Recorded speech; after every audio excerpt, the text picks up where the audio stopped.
RVR టీవీకి స్వాగతం. కాలగమనంలో రోజులు, వారాలు, మాసాలు, సంవత్సరాలు గడిచిపోతుంటాయి. ఒక్క క్షణం కూడా ఆగదు. అలాంటి గమనంలో ప్రతిరోజు కొత్తగానే ఉంటుంది. అయితే ఈ ఫిబ్రవరి 2026 అనేది మన జీవితాల ముందు ఎలాంటి ప్రశ్నలు వేయబోతుంది, ఎలాంటి ఆశలు నెరవేరబోతున్నాయి, మన రాశి ఫలాలు ఎలా ఉండబోతున్నాయి అనేది ఈరోజు తెలుసుకుందాం. ఏ రాశి గ్రహస్థితులు ఎలా ఉన్నాయి, ఎలాంటి పరిహారాలు చేసుకోవాలి, వృత్తి, వ్యాపారం, ఉద్యోగం, పెళ్లి, కుటుంబం, జీవితం ఎలా ఉండబోతోందో వివరించేందుకు మనతో పాటు స్టూడియోలో ప్రముఖ ఆధ్యాత్మికవేత్త, జ్యోతిష్య పండితులు బ్రహ్మశ్రీ డాక్టర్ సివిబి సుబ్రహ్మణ్యం గారు ఉన్నారు.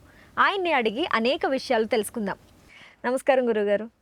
నమస్కారం. 2026 సంవత్సరంలో ఫిబ్రవరి నెలలో ఏ రాశి వారికి ఏ విధంగా ఉండబోతుందనే విషయాలని వివరించండి. అందులో భాగంగా మీనరాశి గురించి వివరించండి.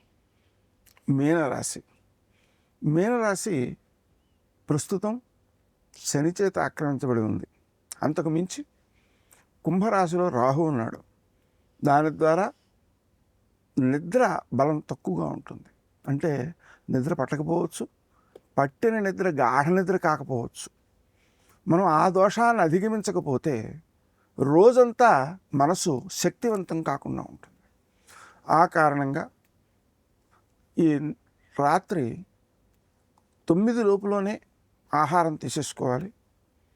సాయంత్రం 5ంటికే తీసుకుంటే ఇంకా మంచిది. తిన్న తరువాత ఈ 9ంటికి ఖచ్చితంగా లైట్లన్నీ ఆర్పేసి మంచం మీద పడుకొని ముచుకుందార్చిత గోవింద అనే మంత్రం జపించుకోవాలి. నిద్ర పట్టని వాళ్ళందరికీ ఇది గొప్ప మంత్రం. ఎందుకంటే ముచుకుందుడు అనేటువంటి మహారాజు ఆయన ఏం చేశాడు?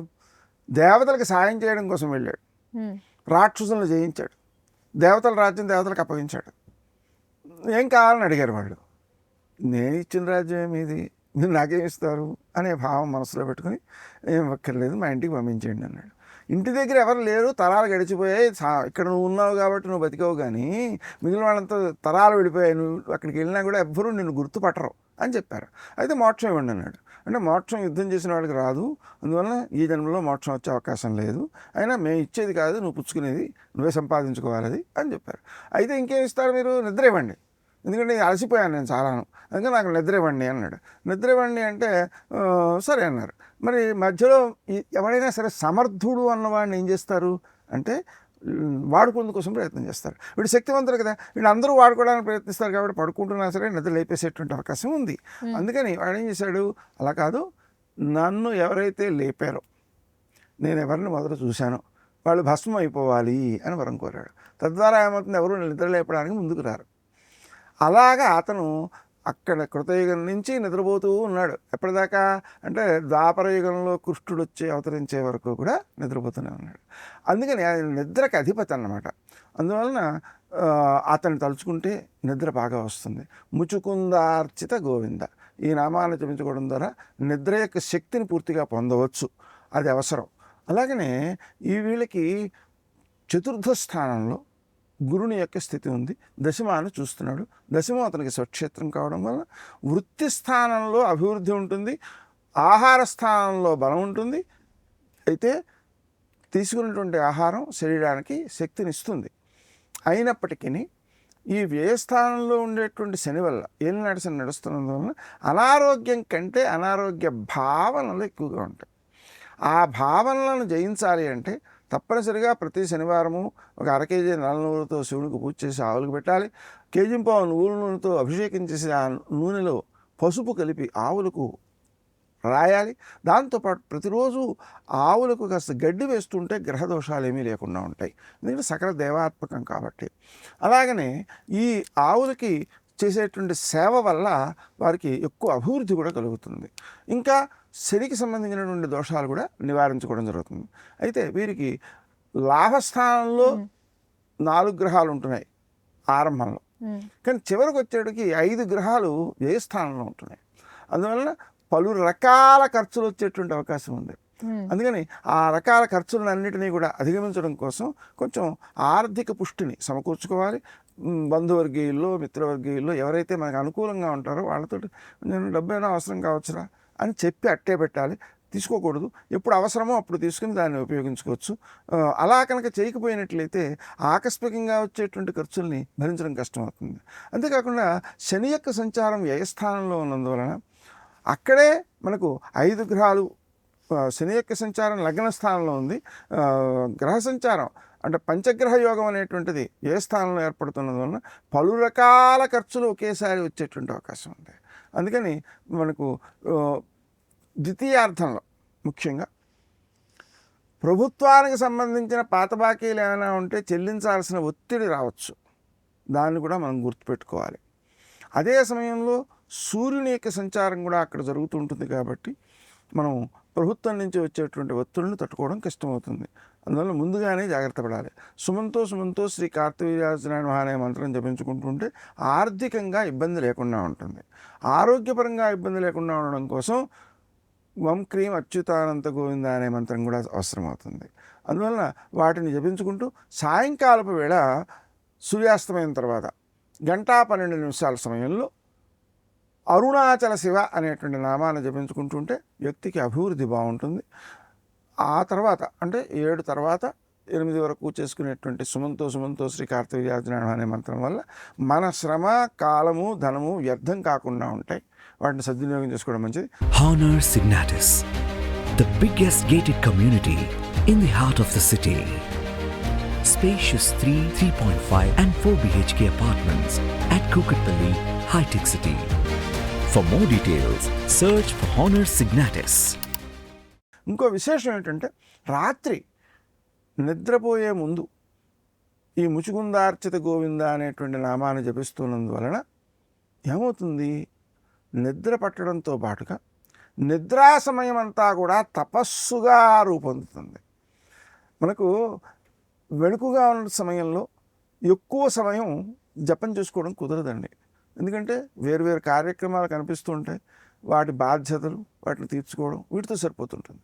అదే నిద్రా సమయంలో కనుక ఆరంభంలో మనం జపం ప్రారంభించినట్లయితే, దాంట్లో నిద్రపోయినట్లయితే నిద్రా సమయం అంతా కూడా జపంతోనే కొనసాగుతుంది. దానికి గుర్తు ఏమిటంటే లేచేటప్పుడు మెళుకు వచ్చేటప్పటికి అదే మంత్రం నోట్లో వస్తూ ఉంటుంది.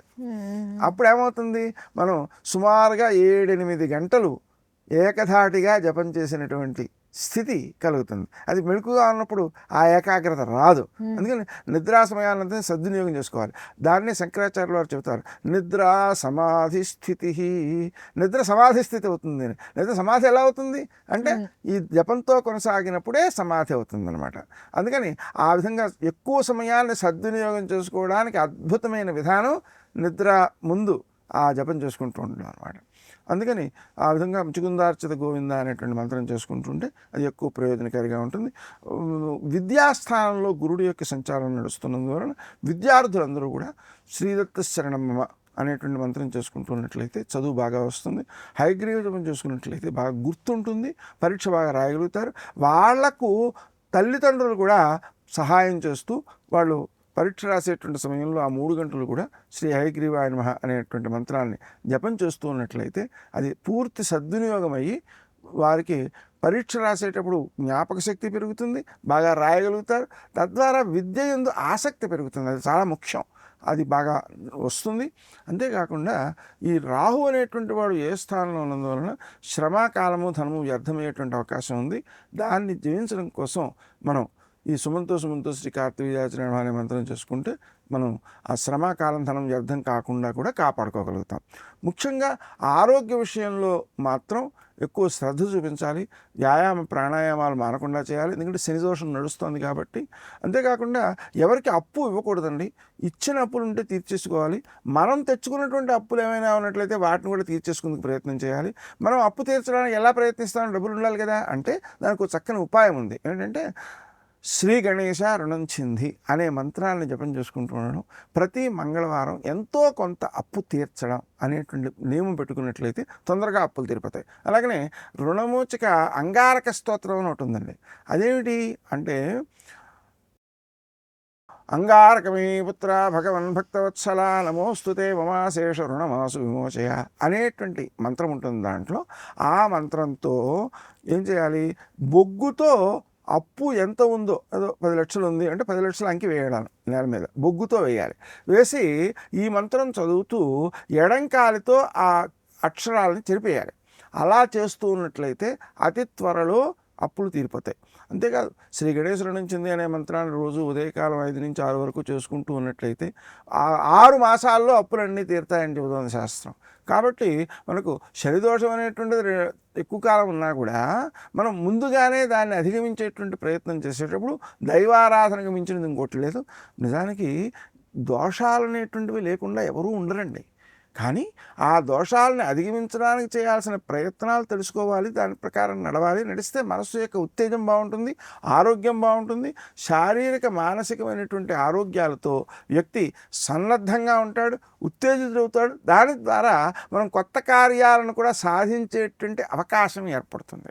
అందువలన ఈ రకమైనటువంటి జాగ్రత్తలు తీసుకుంటూ తమ యొక్క జీవనాన్ని కొనసాగించినట్లయితే ఈ మీనరాశి వారికి ఉండేటువంటి ఏలినాటి శని యొక్క ప్రభావం ఏదైతే ఉందో, అంటే లగ్నంలోనే శని ఉన్నాడు కాబట్టి ఆ ప్రభావం ఏదైతే ఉందో దాన్ని అధిగమించగలుగుతారు.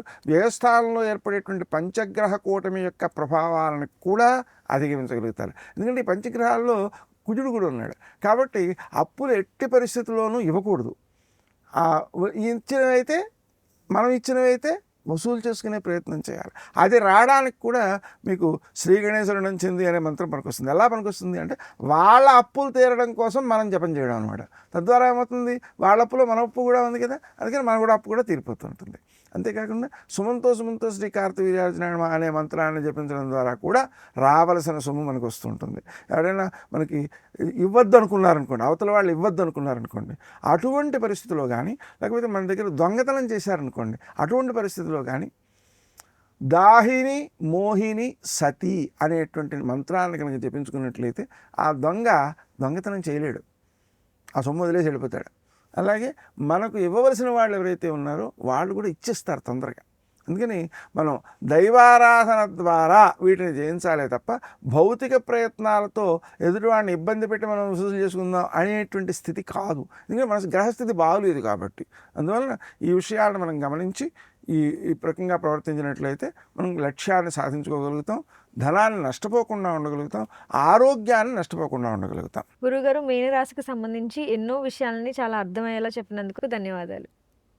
చూసారుగా మీ రాశి ఫలాలు ఏ విధంగా ఉండబోతున్నాయనేది గురుగారు చాలా చక్కగా అర్థమయ్యేలాగా వివరించారు.